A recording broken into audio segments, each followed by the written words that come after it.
What's going on, everyone? Welcome back to Rank Everything, the show where we rank everything. I'm your host, Ryan, and today we are going to be ranking JoJo's Bizarre Adventure battle tendency characters based on how gay they are. Our categories for today are at the bottom. We have straight. These are the straight characters. Then we have dinged with the gay bat. This is like, the gay man, as I call him, walked up to you and smacked you over the head with the gay bat one time. Made you a little bit more gay. Then up from there we have beat up with the gay bat. So instead of the gay man just hitting you over the head one time with it, he full blown beat the shit out of you with the gay bat. And you are that much. These characters are that much more gay because of it. Then from there we have likes to suck. I'm pretty sure you have an idea what that means. And then of course at the top we have gay tendency. So first up, we have Caesar. So you could make some points with Caesar. One, he's got that headband wrapped around his hair that he's always got on. If I was gonna say, I guess I would say that Caesar is like the mean gay guy, where like he's just kind of an asshole. His hamon ability is that he makes bubbles. That's, I'm not gonna lie, it's pretty gay. And then his literally whole thing is that like his final Hamon bubble that has his headband inside of it, he like literally like blows a kiss in order to like make it, and he gives it to Joseph before he gets crushed by a stone cross, or that thing that looks like a stone cross. I'm gonna say Caesar likes to suck. He likes to suck. Donovan. So Donovan is a Nazi. The quote from him says, "You plan on fighting me, Donovan, Nazi SS commando with your bare hands." I'm gonna put him in the beat up with the gay bat category, just because I think that all Germans are a little bit gay. You've heard the way they talk. AC/DC.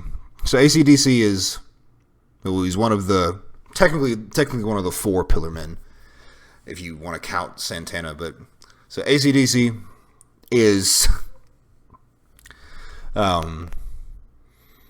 one, he's got those giant earrings and that big ass nose ring. That's not a regular nose ring. That's a fucking huge nose ring, and you gotta be at least a little bit bent to wear that shit as a man. If you're not, yeah. He does like. Let's see. I'm not one to go for the whole toxic masculinity and, men shouldn't cry, especially in front of other men and that other stuff. But the way that he fucking, fire hose balls his eyes out in front of Joseph during their fight is really funny and also very gay, I guess, if we're thinking about it enough. So, and then, of course, he can do that weird shit with, his brain, where his brain popped out of his body and latches onto somebody, whatever. That was also a really weird scene. He gets gay points just for being weird. So, I think AC/DC is our first in the gay tendency category. George Joestar II. So, George Joestar II, named, he's Jonathan and Irina's son. And he's named after Jonathan's father, which is why he's George Joestar II. We don't know a lot about him. He's really only mentioned in a sort of a flashback sequence, once, maybe twice. And so, he was literally in the military. He's got this really military haircut, clean facial hair, wears the hat. I think he's looks as straight as can be to me. Okay, Joseph. So Joseph is, one, he's a main protagonist, so he has to pose like he's gay every single scene that it at least makes sense. So he's getting gay points already. So he cannot be placed in the straight category. Let's see. He's British, and he's got, if you've ever heard the English dub, he's got one of the most flamboyant British accents I've ever heard. Let's see. Him materializing a freaking Tommy gun out of thin air to try and shoot Straitzo is pretty cool. So I would honestly be willing to take gay points away from him for that, but that's not how this works. Gay points are ultimately cumulative and they do not expire. Let's see. He cries really hard when Caesar dies, and I'm not saying that crying over the homies is gay, but it is widely regarded as gay. Then he wears Caesar's headband for the rest of the season, or for the rest of the part, which, I don't know. Wearing your dead friend's clothes as a way to remember them or honor them,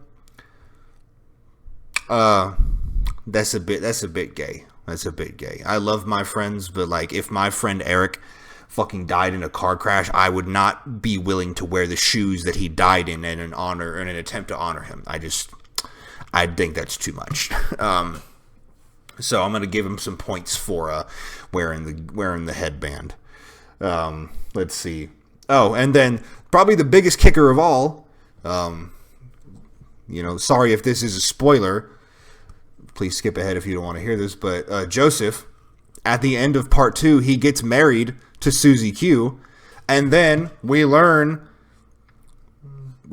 during part 4 that he apparently cheated on Suzie Q with Josuke's mother, which, the whole thing is that Josuke's mom is really hot and all that other stuff. It's like a big talking point in part 4 for a short time. But like, I don't know, cheating on Suzie Q must be the ultimate gay thing that any man can do. Imagine if you had like a fucking total supermodel level wife, and then you just go ahead and you just go cheat on her. That's gay. I'm sorry, Joseph. That's gay. Your gay tendency. Okay. Cars.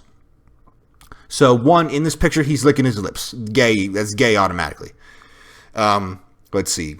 Cars is, he's got those incredible flowing locks of hair. And I'm not saying that having I'm not saying having long, beautiful hair is gay, but I don't know any dudes who have hair that long and are not gay. That's all I'm saying. Let's see. He freaking wears, again, the poses. That's the thing. He's also always in his underwear. So, I don't know. Is it gay to be in your underwear all the time? I don't know.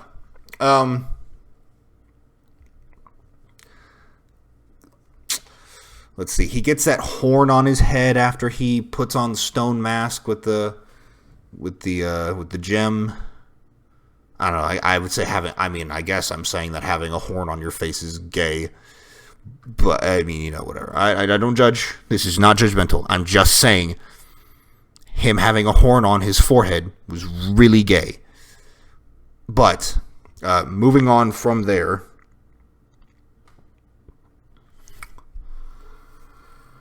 I think Cars likes to suck. That's what I'm going to say. Okay, next is Lisa.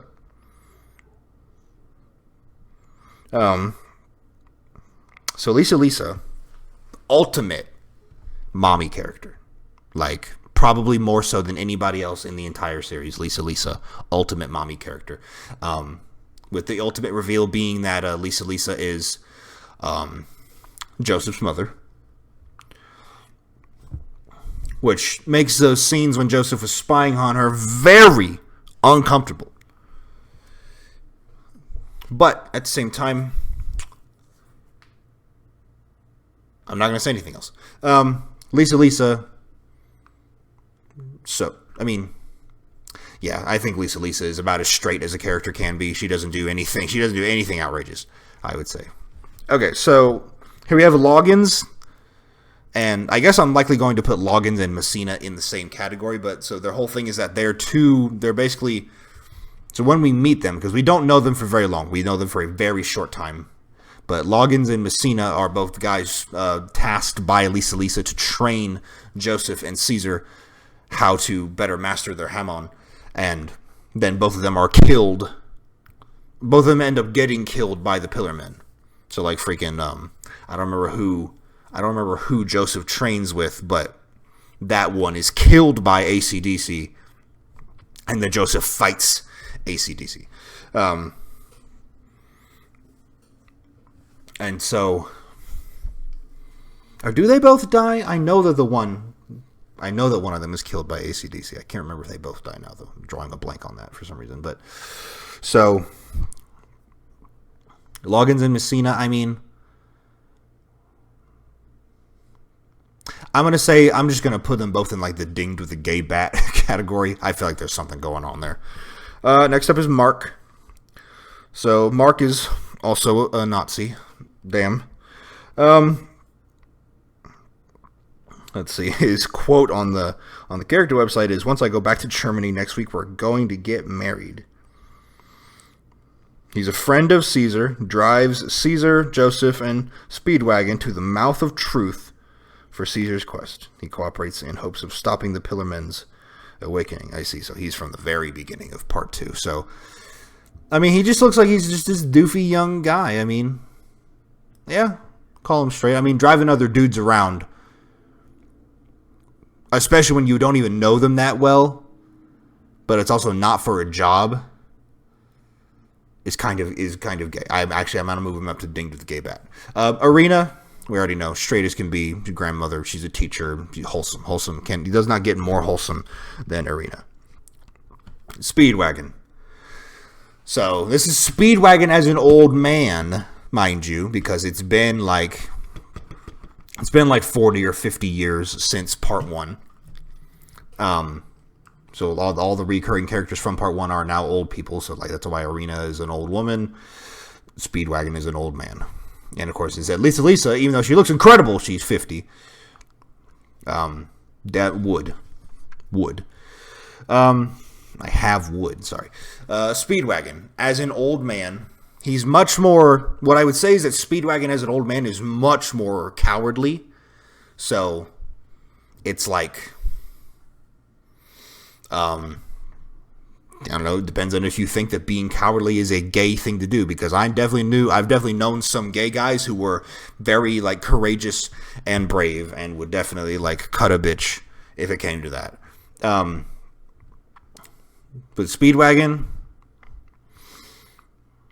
I don't think Speedwagon is going to get gay points for that. There is a point in which he almost is killed by Santana after he's captured by the Nazis. The Nazis they're a big part of part 2. The funny it's a bit weird, but it makes sense given the timeline.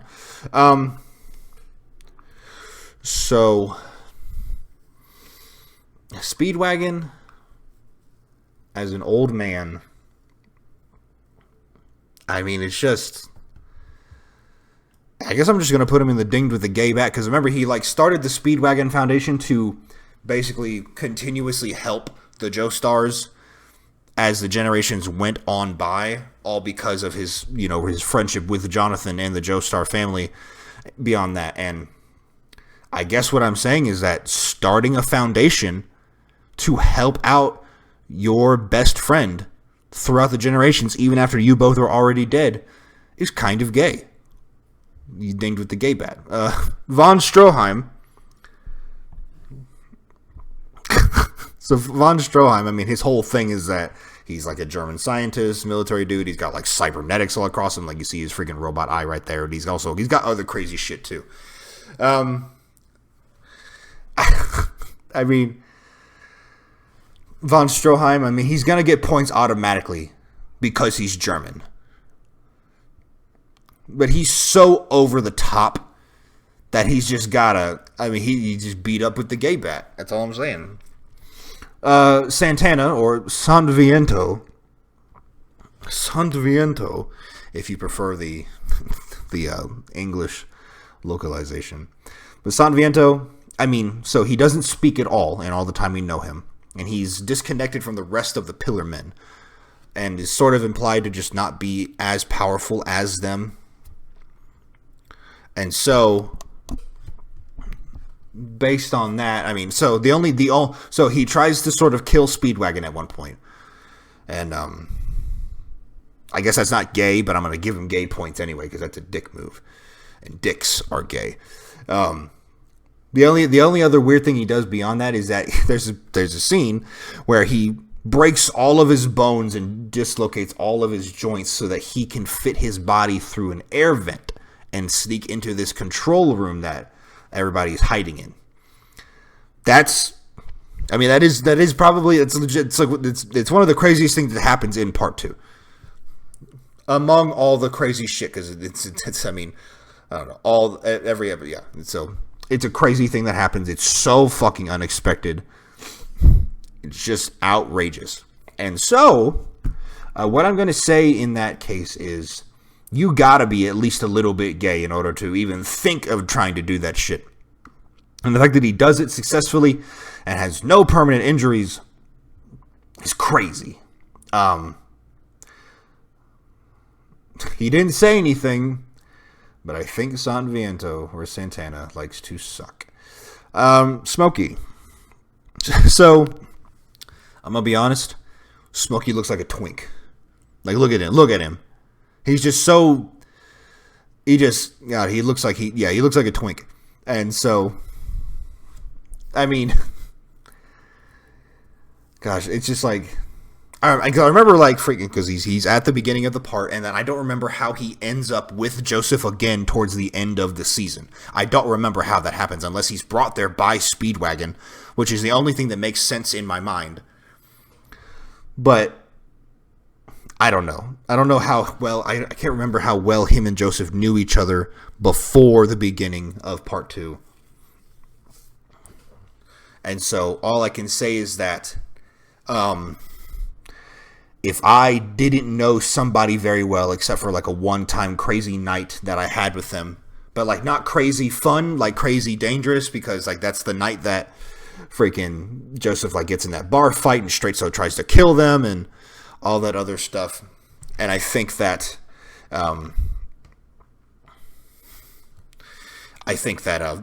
somehow getting back to that person while they're in the middle of something even crazier situation. I mean, it all just leads up to this being gay. This is gay. Oh shit, sorry. This is gay. And so, I'm just going to give him the benefit of the doubt. I'm going to say he just got dinged with the gay bat. Straitzo. So Straitzo was an ally from part 1. And so, what we learned at the beginning of part 2 is that he has become a vampire because he was like afraid of getting old and dying or whatever.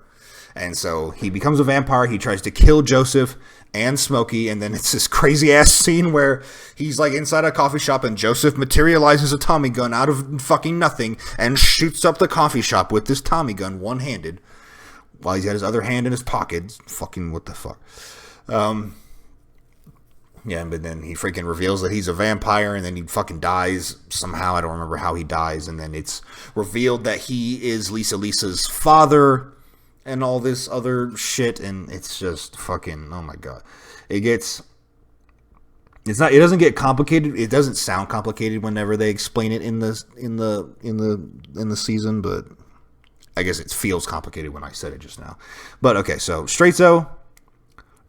He became a vampire. Vampires are pretty freaky, and that makes him pretty gay by default. Because that puts him somewhere close to the same level as Dio, and we know how gay Dio is. I mean, I'm not going to say that it's gay to be a pretty boy, but I know a lot of pretty boys who are gay. And so what I would say at that point is,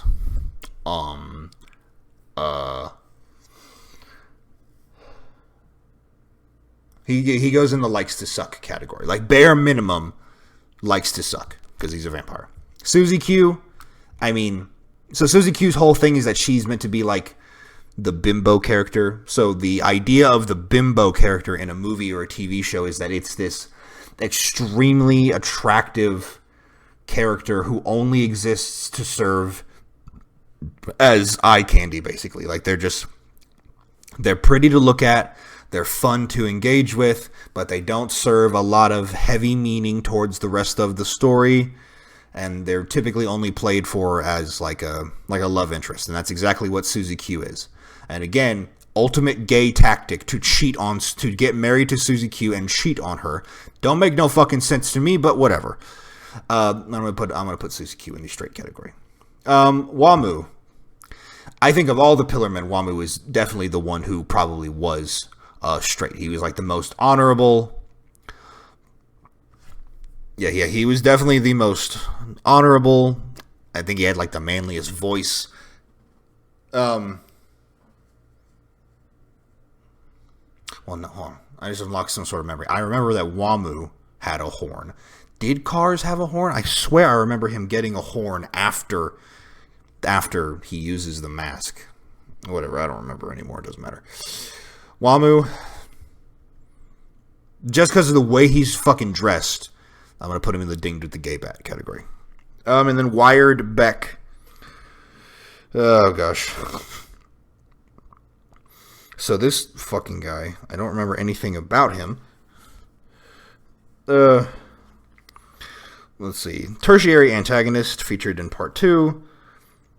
He's a vampire created by Cars with guarding the hotel Cars is hiding in, briefly battles Lisa. Okay. So this guy's just a freaking nobody side character for the most part. I mean, but like his outfit, crazy gay. He looks like he's got a freaking prison chain around his neck as like suspenders.